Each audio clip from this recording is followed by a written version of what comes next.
So today I am going to share with you how to mass make some beautiful pens and a little cute miniature pocket journal and a glassine gift bag using up all of our paper scraps. So the pens are covered with washi. The journals are covered with cardstock. The glassine bags, just scrap pieces of cardstock. And it's so super easy to wrap the washi around the pens. Not difficult at all. I just love this llama theme and the pen and then the glassine bags. Okay, so these already have a note card in them, a journal in them, and now the pens. So really fun project. So I have found a new way to use the washi, and my husband came up with such a fun term for the washi, and he called it wishy-washy. And I said, boy, did you ever describe that right, because that tape is definitely wishy-washy. Will it stick or won't it? So now we jokingly refer to it as wishy-washy tape here in my house. So I love it. It's like now it makes it even more fun to use the wishy-washy tape. Oh, goodness. So I made 10 of these little goodie bags for the women and girls in our congregation. So I'm estimating about 60 that I will need. I will need to go back through and actually count again the members of our congregation to see, and then I will eventually make little goodie bags for the men and the boys. I don't want to leave anybody out. Don't want anybody having hurt feelings. But the journals will definitely be covered in a masculine paper for the men and the boys, because even my husband loves to have something, to jot down a number on. And so he's always asking me for a piece of paper. So it's like that, it's like, men would love that. Now here's the greeting card that I'm putting into the little goodie bags. And I'm going to show you step by step the papers that I'm using for the greeting cards. I picked out just random out of my paper stash. These are a 6 by 12, pretty sure 6 by 12, or is it 5 by 12? Anyway, somewhere around there. So the length is 12, I know that for sure. The width, I'm not sure if it's 6 or 12. And they fit in the bag perfectly. And so I have old cardstock. These are not even in print anymore. So a great way to use up your supplies. And I'm really happy. Boy, this is going to get rid of a lot of these paper scraps that have been hanging around for years. This one, as you can see, is a gold and white metallic. And then the third one is another orange floral that I picked out. So I will cut a piece of solid white to go on the inside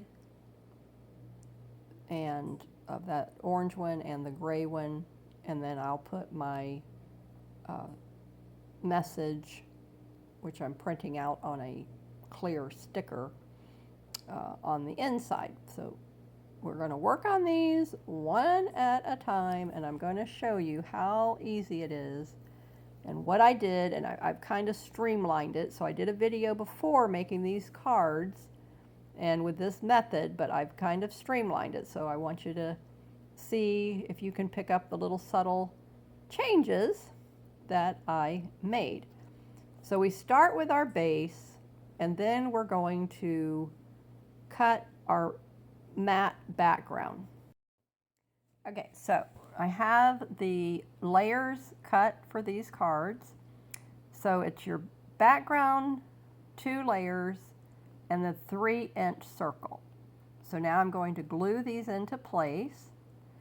The one with the gold stripe, I did a metallic flamingo, gold metallic flamingo print. That was the only thing I had in my stash that matched it, and I was like, okay, I'm going to go for that. And I could not find anything else to use for that other smaller piece at the bottom, the 2x5. But I said, that's fine. It's going to look great. Nobody's going to care. And, you know, it'll serve its purpose, and that's the main thing. So again, whatever you are needing a gift for, these are great. I love using my Aleene's tacky glue. Yes, if you have some really heavy duty adhesive tape, that is fine. You could use that. But I find that I don't have to worry about it coming apart on me. The Aleene's tacky glue is not going to go anywhere. It's not going to come off. Once it's put together, it is there to stay. And I love this combination. So the floral print I put on the smaller floral gray actually looks great together. Not too busy. And then that green just kind of solid toned it right down. And now I did the opposite with this. This is a two-sided cardstock with a sewing yarn theme, crochet and all that.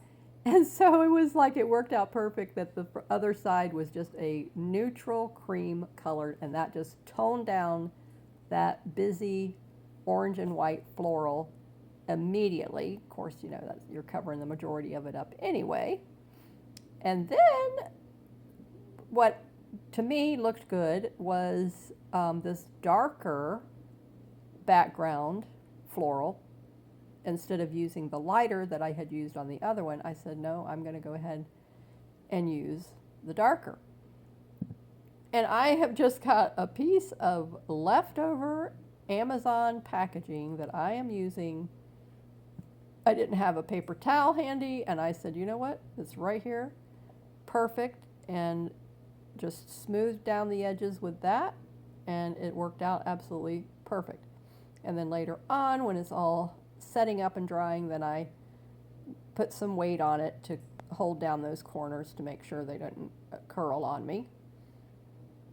And I've tried to use a little less of the tacky glue, so I keep the tip closer to the paper, and so it's not a big, you know, round blob anymore. It's more of a flat line of glue, and I found that that is really helping, so I'm not getting a lot of that excess oozing out of the sides as much. So sometimes I use too much and then I have to wipe it off, but now I'm trying to remind myself, because I don't know what it is about the glue, I just always use too much. Just can't help myself somehow. It's like it always happens. Okay, so we have 2 down. Now let's move on to the gold foil thing. Again, the flamingos was a double-sided paper that I had.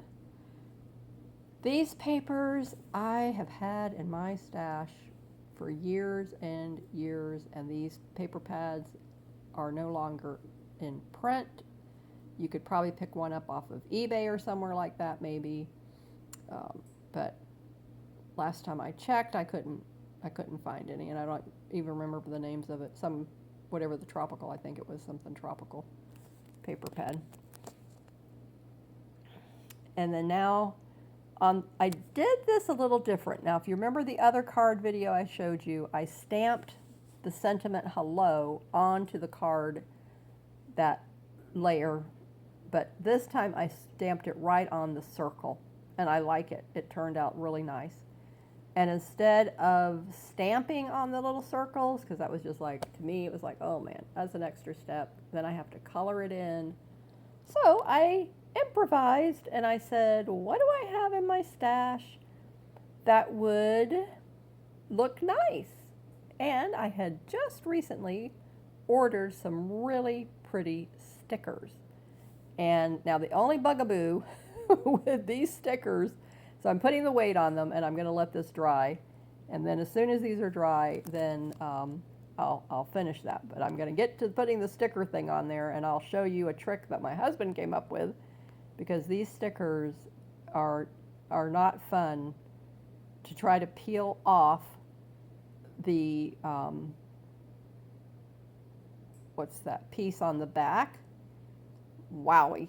I mean, you talk about that is like cemented together really, really good. There's no edge. And so I fiddled with it for a few seconds, and then so here they are. These are holographic vellum stickers. I bought a whole 240 some in the pack off of Amazon.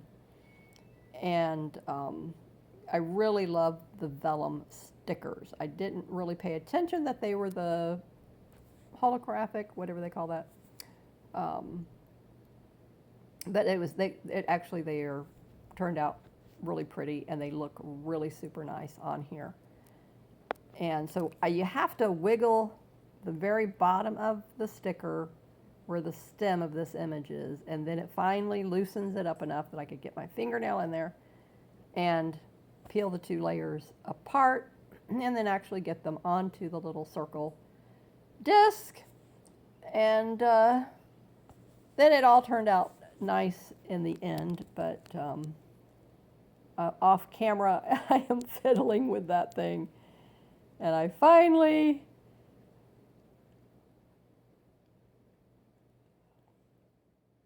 got it to work and got the three pieces together. So we're just waiting for me to get to that point to do that, and then you will see it. It's coming up in just a second.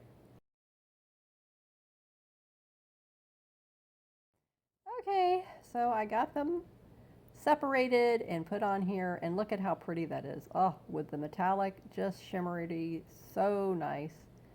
And got this last set. Love how the pens turned out with the washi.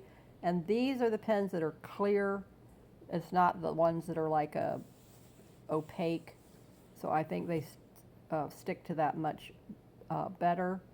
And so look at how pretty these turned out. Just really nice. I love the way they pick up the light. Oh, just beautiful. Gorgeous. And I'll put that white cardstock inside and the sentiment. And then I will get these. So it's a set of 10. So all right, so this is what we came up with. You take the sticker, you put a piece of tape onto the back of the sticker, not the good side, and then take a toothpick and just press up against the edge of that on the front, because the tape is on the back, and it peels it right up. So I'm going to do it several times so that you can see that. Okay, again, so tape is on the back, the toothpick, turn it to the right side, press on the corner, and then see it just flips right up. So you're going to get rid of the backing anyway, so you put the tape on the back. Just get it was a packaging tape, rolled it over a couple times, put it on the back. That holds it in place. Get the toothpick. So thank you for joining me today. I hope you loved this ultimate gift guide idea of making pocket journals. Stay safe. Keep creating in the sunshine. Bye-bye.